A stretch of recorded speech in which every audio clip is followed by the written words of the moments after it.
Oh my god, these builds really seem to be an issue for you all. Everybody keeps complaining about them, and I got message after message in which I got asked, what am I even supposed to do against these annoying Kamui builds? Okay, I got you. We're gonna get you prepared. It's been a while now, but I'm gonna go over all the changes that came with the Gaara update, so you have a better understanding of how the format evolved and how you can adapt to that. But let me tell you right away, there is not one simple solution that I could just tell you and then you're gonna be fine. There are a lot of different aspects to it. First, we have to understand what the problem with these builds is. They increased the cooldown of Kamui Klimax, but now restocks their ninja tools. They also seem to have increased the duration that the buff stays active after performing an offensive action, which means you will get more out of that damage buff. That's really nice, but not what's causing people any trouble. It's really more the ninja tool restock. The new Kamui can be used for some outright disgusting builds, to a point where it's not even worth going after them anymore in the pits from a points perspective. There are just certain cycles that are pretty hard to play against and burn through, and Kamui with the right tools can help you bridge those cycles a lot better. Spiked Boulder, Kamui, Sunlit Pill, or something with the Summoning Toad, Susanoo Armor, Demon Hunter, Sukuna Hikuna, Master of Medicine Pill, and so on. There is enough stuff that can be hard to beat when you don't have the right counters.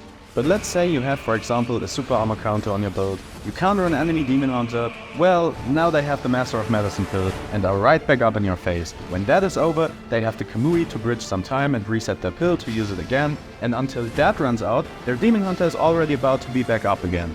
So basically you have to try to burn through all that stuff so you can get their sub and try to hopefully get them again before their stuff is back up so you can deal some damage, and they could potentially also just run the multi-clone and have 2 subs. Or have cooldown buffs from their healer or clothing perks, like throw Unbending Will and the Lightning Boulder into the mix, and then they just sometimes have to back off for a couple of seconds when you finally burn through all their stuff, and then the whole cycle just starts over again and you achieve nothing.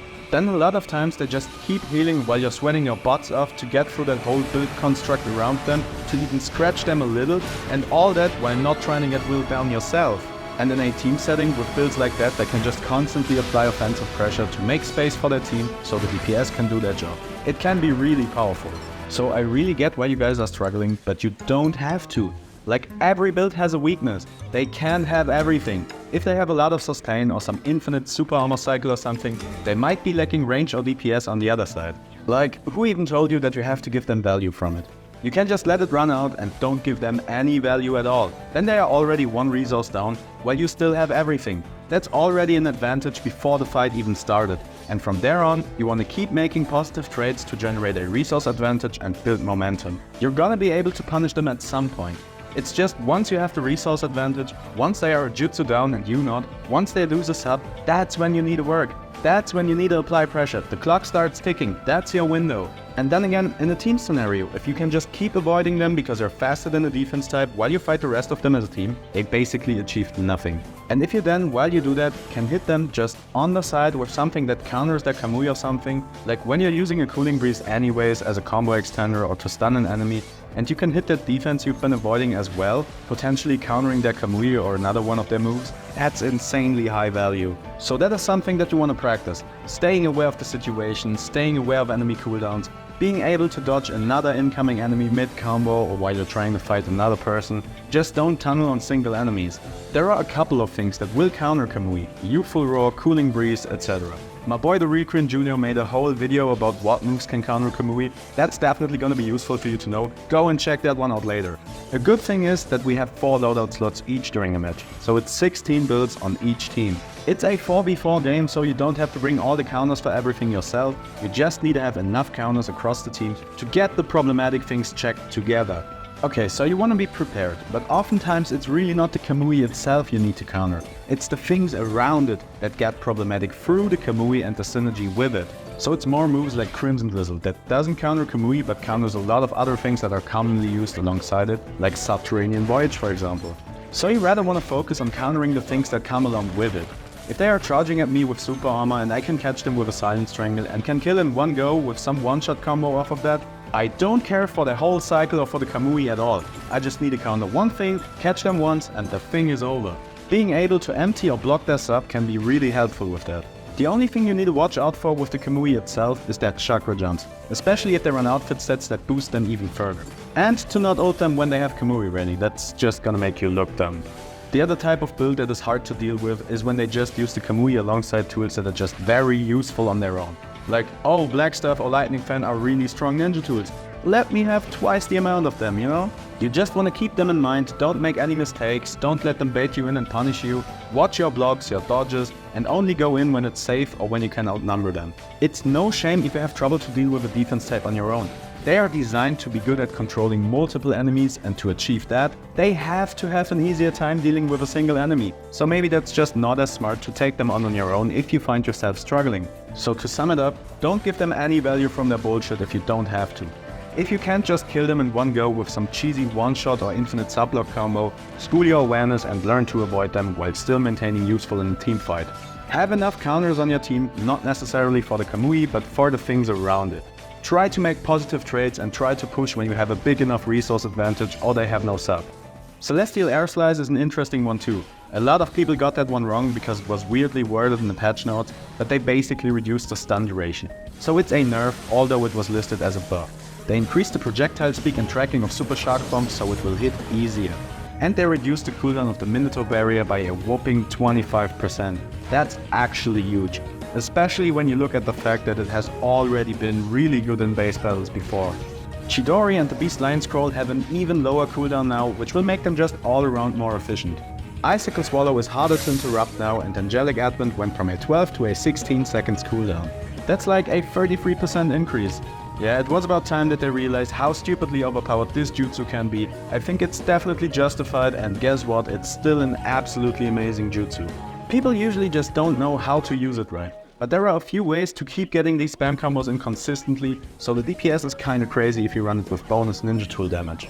Once you get better with this jutsu, you're gonna be able to land these paper shuriken combos from anywhere. But two things that really help with that is to activate it from a bit lower than the actual fighting ground, so you're just right above the ground. That will make it hella easy. And then another good tip is to do it from the opposite side of a wall, so you can spam them into a wall or corner. It also has iframes on activation, which will allow you to dodge stuff like Almighty Push easily. The Ninja Tool reset allows for a lot of cool and unique playstyles and basically infinite healing if you do it with the Flash Medicine. There are some nice interactions with some of the secret techniques that can be useful. It provides really nice movement and consistent interruption, an absolute powerhouse. Almighty Push went up to a 17 seconds cooldown and has a shorter sublock now. If you look at the jutsu itself, the previous cooldown was absolutely fine in my opinion, but now that they increased the cooldown of moves like Angelic Advent and Kamui that you could use to easily dodge it, it actually makes sense to raise the cooldown a little bit. Reducing the sublock duration is kind of a big hit too, it really makes a noticeable difference. They are also balancing a lot after just plain usage rates, and Almighty Push is just such a convenient jutsu since it has that big range. I hope they won't nerf it any further, I think it's perfectly fine as it is right now. Sharingan got its cooldown increased as well, which was not in the patch notes at all. So it's basically safe to say now that Tobi Ramasenju himself is probably part of the developer team for this game. Reverse Scale went from emptying to blocking the sub, and from having iframes to having super armor. They decreased the cooldown of it and decreased the effect duration of enemy downtime. Now, the lower cooldown is really nice for a move like that, but it's still a massive nerf. Like, going from having iframes to having super armor, and from emptying to blocking sub is just such a big gap. Uchiha style Halo Dance has a lower cooldown and does a better job of chaining the hits together now. Cross Lantern and Baryon Tailbreaker got their cooldown reduced as well, and Lightning Style Lariat has a higher launch speed and shorter launch duration now, which kind of translates into hitting faster in a shorter range. Kamui is charging and executing faster now, which means you can now hit it off certain combo strings that you couldn't before, can punish certain jutsu now that you couldn't before, and it's just all around easier to land a clutch Kamui. They also can't sub to the 6-pass Divine Blade Nunoboku anymore. It will also sublock them afterwards, and the Shockwave has a bigger range now. Nice buffs, still not a very good ultimate. Usually the best value that you will get out of it is if you learn to line it up to hit 2 bases at once. So like you stun somebody on one base and line it up to hit him and another base on the map. If you practice that, you can make some nice plays with it. Also decent as like a counter ult because of the iframes, but overall not a great ultimate. They buffed the tracking of all the ground pound moves. Crimson Drizzle already was one of the best moves in the game. Counters basically everything. Super Armor, Water Pillar, Subterranean Voyage, nearly everything. It's good damage on a barely existent cooldown of only 8 seconds, will buff your melee damage, and can also subblock people. You know, these moves work differently depending on if you get a direct hit or if you just get hit by the shockwaves. So while it still is a massive buff, they also took away some tech, because there were ways to adjust the distance mid-combo, so you would specifically just hit the shockwave and use the jutsu in different ways. It's still possible to do, it's just done differently now. Some of these combos just don't work like that anymore. It's also a little harder to counter super armor now, because that will also only happen when you hit the shockwave and not the punch itself. They also buffed the projectile speed and tracking of Yasaka beats, as well as making it easier to hit when you knock them up by using the jutsu up close. Really nice buffs, makes the jutsu a lot more convenient to use again. They lowered the jutsu and sub cooldown reduction that Light and Boulder provides. It's still a great jutsu, but it's definitely a very noticeable change that has quite an impact if you look at it over the course of a whole game. They further reduced the healing output of Cellular Extraction and Mind Transmission Palm Sage jutsu, while increasing the healing output of the standard Palm Sage jutsu, as well as lowering the cooldown of Green Rain Ground Hold. Yeah, this is actually a big shift that had a drastic impact on the meta, but I'm all here for it. I personally think Green Rain Ground Hold is a bit overtuned now. It has decent heals, reduces jutsu cooldown and damage taken from enemy ninjutsu, and it's already cooling down while it's active, which means you can basically have it active all the time. The jutsu just does so much, so well. It also has some sort of evasion to it, and just like Angelic Advent, it can be used for some nice secret technique cancels that allow you to use them more efficiently or even in completely new ways. Palm Sage already had a way higher healing output and way lower cooldown than Cellular Extraction. Now it got increased even further, while Cellular Extraction kept getting nerfed. For a lot of people it definitely felt like a big nerf to the whole view class, but it actually just means you have more viable options to choose from now, and that leads to more variety and a better experience overall. But they definitely shook up the meta when it comes to healing and support jutsus with these changes. They also nerfed the heal tag again. They reduced its healing output, while the heal over time candies still remain untouched. They have already been having a higher healing output in total, so you're seeing those a lot more now. Super Tough Medicine gives less jutsu cooldown buff, but now also buffs your damage output as well. The Itachi Explosion clone has a lower range now, which was completely unnecessary. Like even before the nerf, I could mess up and like eat a pill after their sub and still have enough time to get out. You really need to be completely brain dead to get hit by these. Then you're just not paying attention to your enemy sub cooldown and don't really anticipate at all. But then you just suck at the game in general. It has nothing to do with the clone being too strong or anything.